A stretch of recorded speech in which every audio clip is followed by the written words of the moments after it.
Hello everyone. This session is all about the arguments that libertarians shouldn't make. Please join me in welcoming to the stage renowned economist and legal scholar, David Friedman.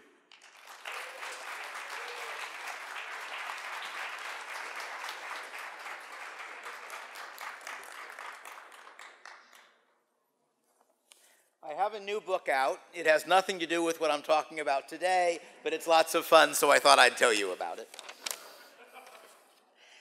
Most talks given to political movements, including ours, consist of preaching to the converted. This is, on the whole, not a useful activity. It feels good to be told that your side are the good guys and they're the bad guys, and you're the smart people and they're the stupid people, and all the arguments are on your side. It convinces nobody who doesn't already agree with you, and it makes the audience less able to convince other people. Because if you know that you're the good guys and they're the bad guys, and you're smart and they're stupid, taking that attitude into a conversation with someone who disagrees with you is very unlikely to convince him. So I try to make my talks either to consist of ideas that will be new to my audience or of ideas that my audience will disagree with. And hopefully I will succeed in doing one or both this time. I want to talk about what I consider bad arguments for libertarians. And I'm going to start with a very popular one, namely the non-aggression postulate, which libertarians like to use as a sort of a trump card. It couldn't possibly be right to do X, Y, or Z, because that involves initiating coercion against people, which you should never do. And I think my favorite counter-argument is one that I think was due to Bill Bradford, who was the editor of Liberty magazine for many years. And that is that you are in your 10th floor apartment on the balcony, and you somehow are so careless as to fall off. Fortunately, the 9th floor apartment below you has a flagpole, and you manage to catch onto that flagpole and are going hand over hand along the flagpole to get onto the balcony, to get back into the apartment, to get back to your apartment.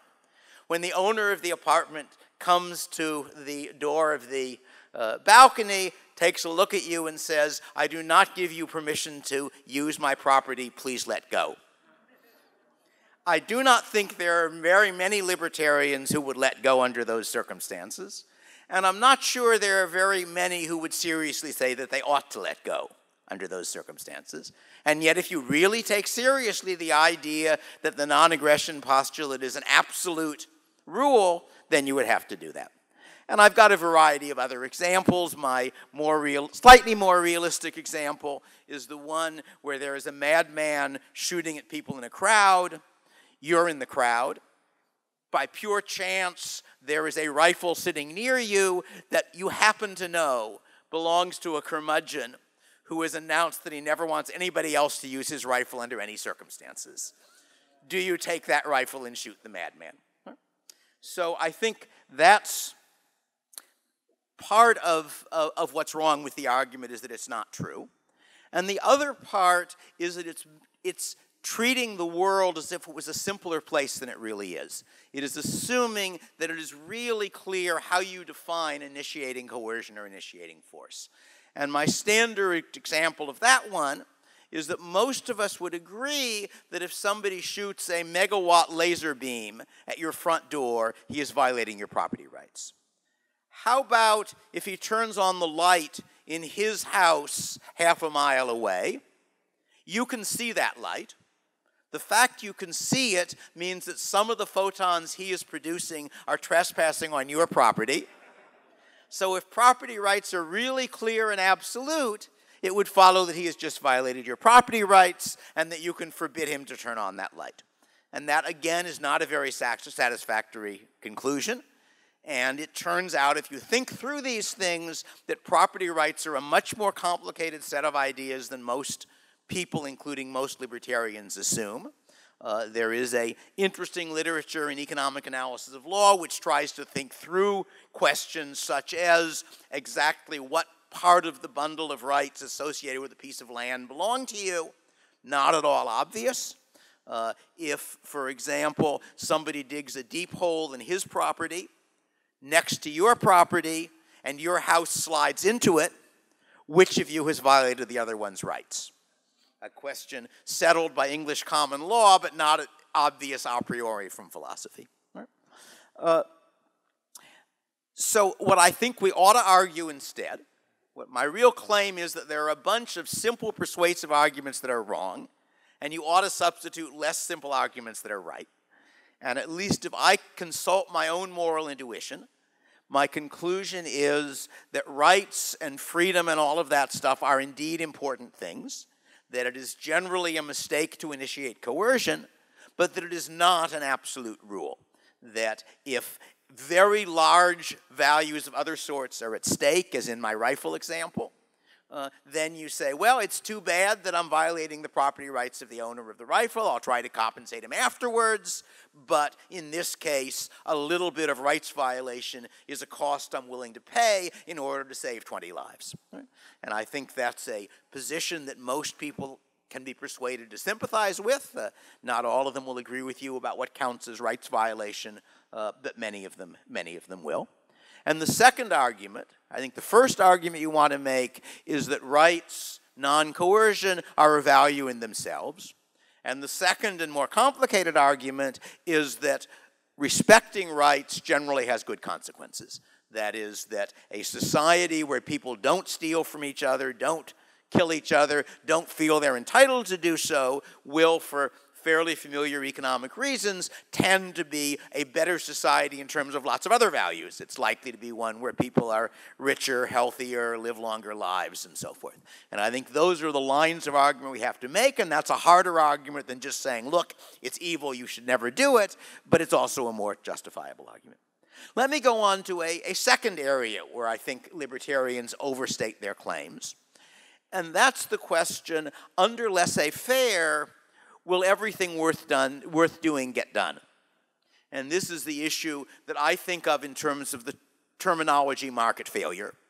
That market failure, I think, like a lot of technical terms, it sounds self-explanatory and isn't. That there are ways in which markets can fail that are not market failure. In particular, where the market produces the wrong outcome because we don't know enough to produce the right outcome, where we don't anticipate things, can't. But there are also lots of forms of market failure that are not on the market. I think the right way of thinking about market failure is that it describes situations where individual rationality does not produce group rationality. And my standard example I've been using for many years is to imagine it's about 1,000 years ago, and about 5,000 miles east of here, and you are one of a line of 10,000 men with spears, and you're facing the spears in that direction.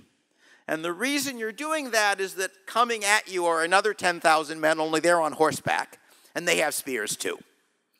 And you do a very quick cost-benefit calculation. And you say, if all of us stand and keep our spears braced, with luck we can break their charge. And if we break their charge, some of us will die, but most of us will live. If we run, horses run faster than we do. I should stand. I'm sorry, I made a mistake. I said we. I don't control him and him. If everybody else stands and I run, one man out of 10,000 has very little effect on the chance of stopping the charge, and I won't be one of the ones killed. If everybody else runs and I stand, I'm dead. So whatever everybody else is going to do, I should run. Everybody follows that logic. We all run, and most of us die. Welcome to the dark side of rationality. And what's happening in that situation and in many other situations is that my decision has a benefit for me and a cost to other people. I only calculate it in terms of the benefit to me. Each of them does the same thing. The summed cost to me is larger than the benefit, but I only control my part of it, and from my part of it, the benefit is larger than the cost. And I think that's the right way to think about market failure. And then if we go back to the ordinary free market, there are situations where that's going to happen. The standard ones you get in economics courses are things such as externalities, where you are doing something that is providing a cost to other people and a benefit to yourself. You're making steel, and sulfur dioxide comes out of your smokestack, and that makes it less pleasant to breathe downstream. And you ignore that cost and therefore do it even when you shouldn't do it. And there's a whole economic literature on that problem. And there are a variety of other cases in an ordinary free market economy where it isn't practical to arrange things so that people get all the benefit and bear all the cost of their actions. Indeed, I believe that I am at the moment producing a positive externality, because if my efforts are successful, you will have better arguments for the libertarian position. That makes it more likely that the future will be a freer place, and I can't appropriate a very large part of that benefit. But I can appropriate enough so it's worth doing, which is part of why I'm here. But nonetheless, there are going to be cases in an ordinary, laissez-faire free market that we are all in favor of where the benefit of something is larger than the cost and it still doesn't happen.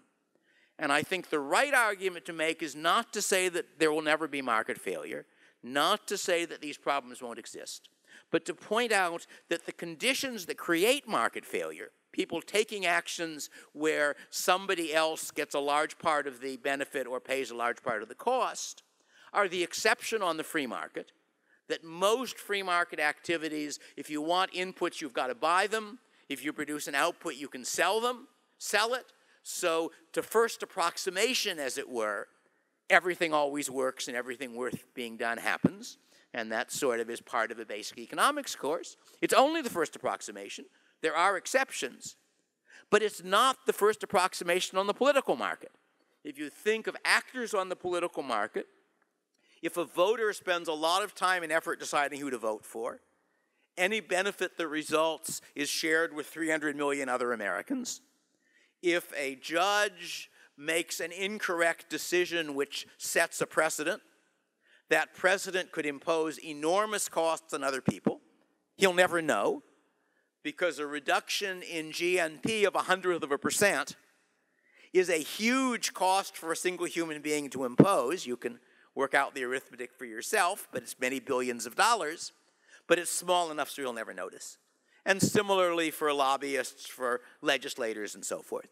So the argument you want to make is not that market failure is not a problem with the free market, but that it is a more serious problem with the alternative to the free market. That market failure is the exception on the private market, the rule on the public market, and that therefore, as a general rule, shifting decisions from the private market to the public market is more likely to create market failure than to solve it.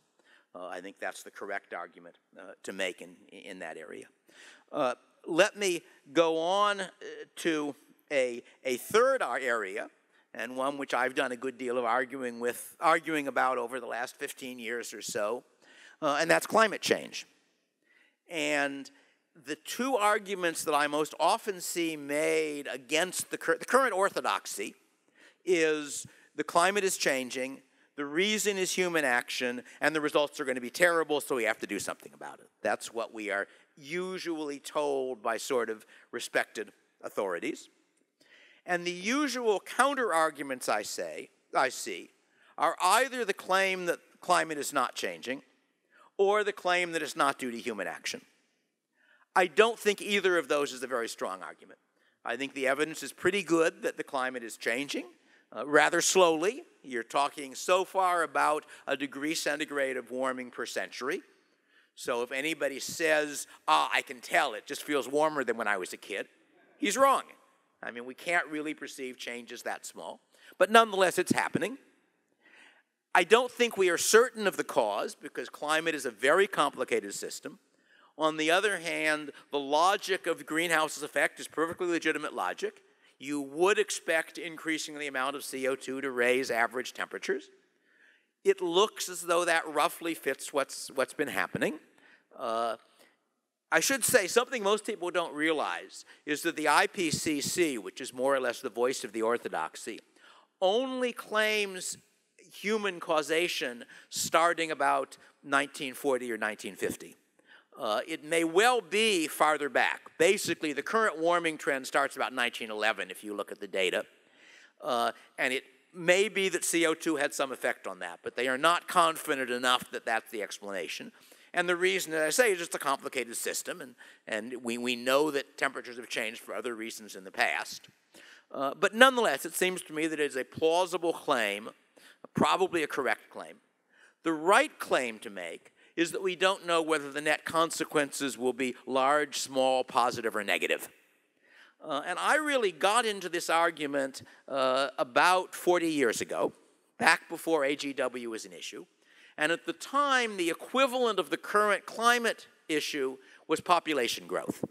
The view that everybody was told, all the experts knew, was if we don't do something drastic to slow population growth, terrible things will happen. And I got involved in that. There was a private organization called the Population Council. And the guy who ran it, as far as I can tell, I think he was politically left of center, though I'm not sure. But he also was an open-minded person, and he said, look, everything written on this subject is from one side of the political fence. It would be interesting to see the views of population from someone on the pro-free market side. So he asked me to write a piece on it. And what I did was to try to estimate the net effects on the rest of the world of one more child. And I did what people mostly were not doing, which was to look at positive effects as well as negative effects. And I concluded that I could not sign the sum. I couldn't tell whether if you added up the positive effects and the negative effects, the sum was positive or negative. We know that the orthodoxy that was then held was wrong, because that orthodoxy made predictions. It predicted that, especially in the poor countries of the world, things would get a lot worse if they didn't control their population.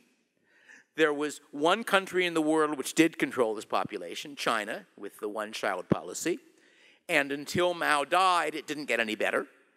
The rest of the world, extreme poverty was falling very rapidly for the last 40 years or so.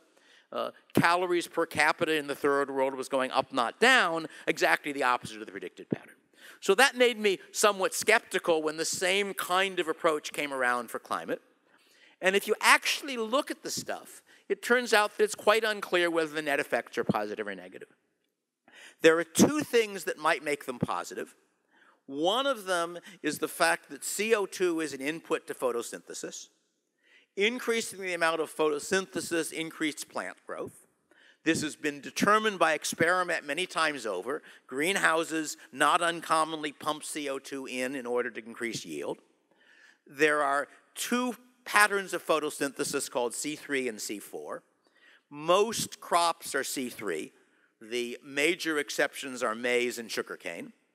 C3, if you double the CO2, which is roughly what the IPCC is expecting by the end of the century, you increase yield by about 30%. So increasing the yield of most food crops by 30% is a huge benefit that usually isn't discussed. The second point, which also doesn't get discussed, is that the pattern of global warming is biased in our favor. What do I mean by that? For fairly straightforward physical reasons, greenhouse gas warming is greater in cold times and places than it is in warm times and places. This has to do with the interaction with water vapor, which is also a greenhouse gas. So that means that on the whole, winters get milder faster than summers get hotter. That on the whole, cold places warm faster than hot places warm. And since on the whole, warmth is good when you're cold and bad when you're hot, that means that there is a pattern that favors us. There is a pattern that is against us as well, and that's the fact that we are currently optimized against our present environment. So humans have made a bunch of decisions of how to build houses, what crops to grow, and so forth, which are what we believe to be the best decision given what things are like now.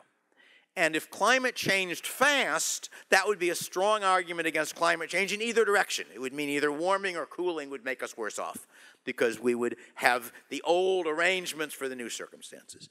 At a rate of 1 degree centigrade a century, or even 2 degrees centigrade a century, that's not much of a problem for human beings because we change crop varieties anyway, we replace houses, we remodel them, and so forth.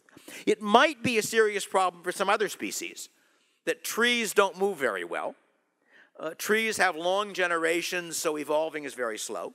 So it might turn out that climate change means that some varieties of trees get affected by insects or other things that used not to be a problem when it was colder. So you could imagine significant negative effects for species other than ours. I think for humans directly, that's likely to be a minor effect. But my basic point here is that we are likely to have both good and bad effects from climate change.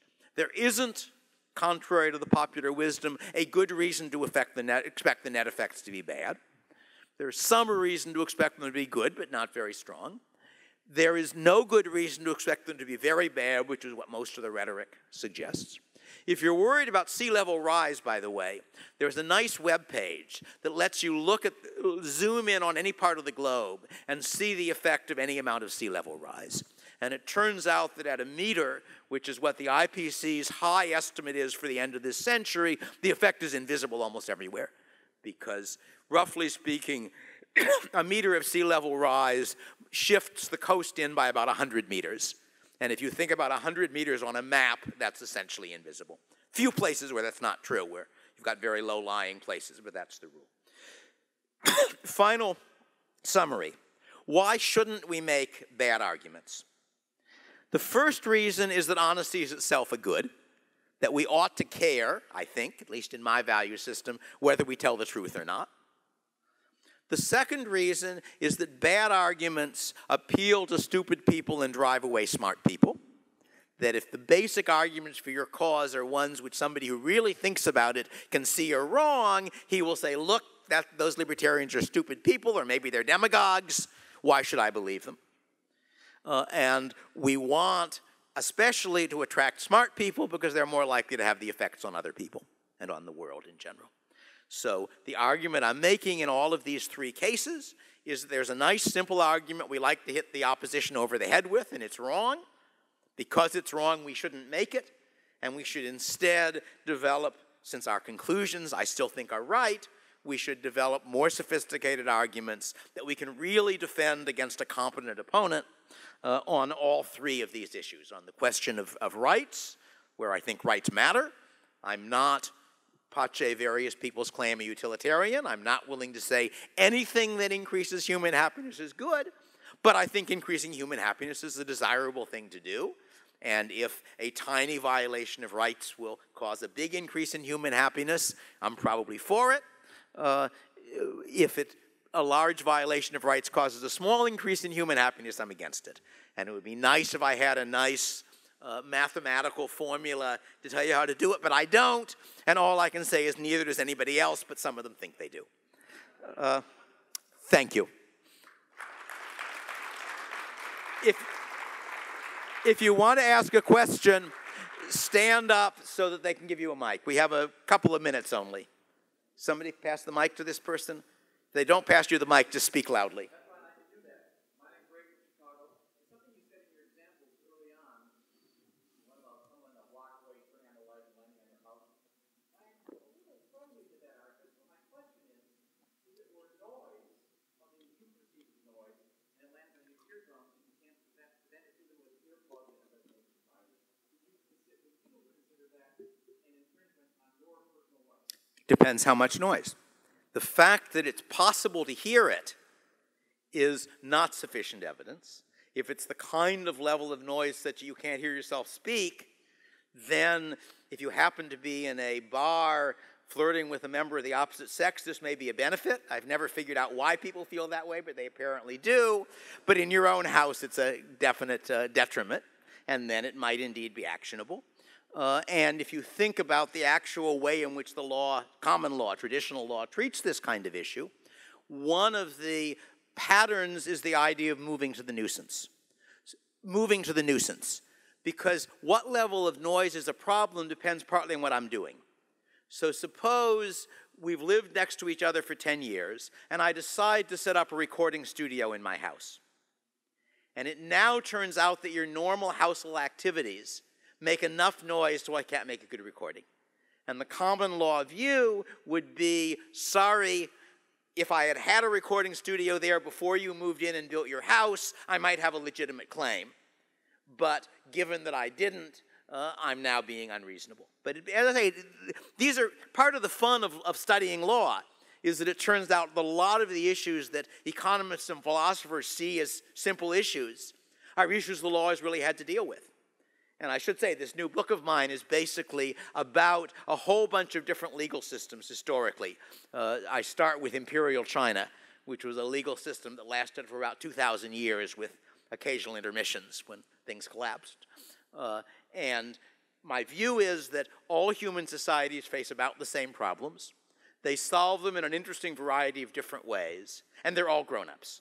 So you should take them all seriously as one possible way in which people could try to solve these problems and try to understand it. But I think I'm out of time now. Thank you.